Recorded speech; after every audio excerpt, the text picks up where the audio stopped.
The year is 1783. Representatives from both the United States and Great Britain meet in Paris to sign a treaty which will officially end the American Revolution. America had fought for 7 long, hard years to win their independence from Great Britain. Many did not believe the Americans could win this war. The American army consisted mainly of men who were farmers or tradesmen and had little or no military training. Not to mention the American army lacked supplies, food, and money for its soldiers.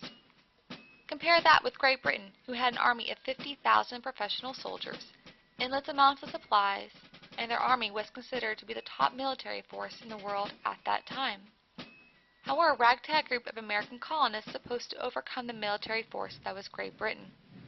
George Washington knew that his army could not defeat Great Britain's army on the battlefield.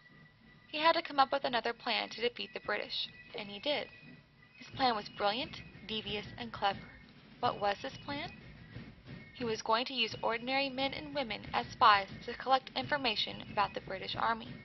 This information would help the Americans to defeat the British. But how could these ordinary citizens become spies? According to the author Alexander Rose, who wrote Washington's Spies, the spies of the American Revolution didn't have an instructional manual telling them how to spy. Instead, they had to invent their own system of spying. The spies of the American Revolution didn't have cell phones or computers to send information to each other, so they had to invent creative ways to send messages.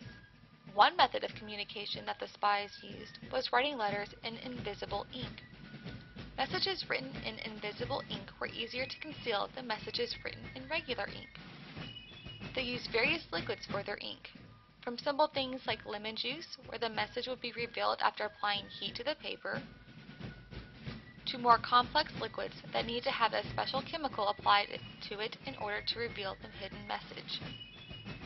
Spies would write their invisible messages in the margins of books and newspapers and in between the lines of personal letters. Another way spies wrote messages was to use ciphers or codes. These ciphers would contain combinations of letters, numbers, and symbols which, when decoded, would reveal a secret message. Spies would take messages and hide them in secret pockets of their coats, boots, coat buttons, quill pens, and there is even a story of a message being hidden in a hollowed-out musket ball. Another way of sending secret messages was to use masks to write secret messages in what appeared to be personal letters. In order to achieve this, the spies would take the mask, lay it on top of a piece of paper, and then write their message. After the message was written, they would remove the mask and then fill in the blank spaces of the page, making it look like a personal letter to a friend or loved one. When someone wanted to read the secret message, all they would have to do is place an identical mask over the letter and the secret message would be revealed. Once the message was written, the spies would carefully pass the message along to other spies, who would eventually deliver the message to the appropriate person.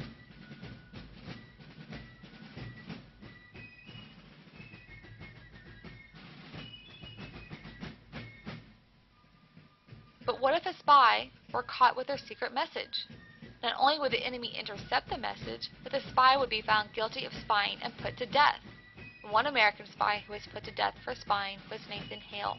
According to legend, before he was hung, Hale said, "My only regret is that I have but one life to give for my country." Without the work of Washington's spies in the American Revolution, our country's history might be drastically different. In fact, the man who was the head of the British spies, Major George Beckwith, said, "Washington did not really outfight the British, he simply outspied us."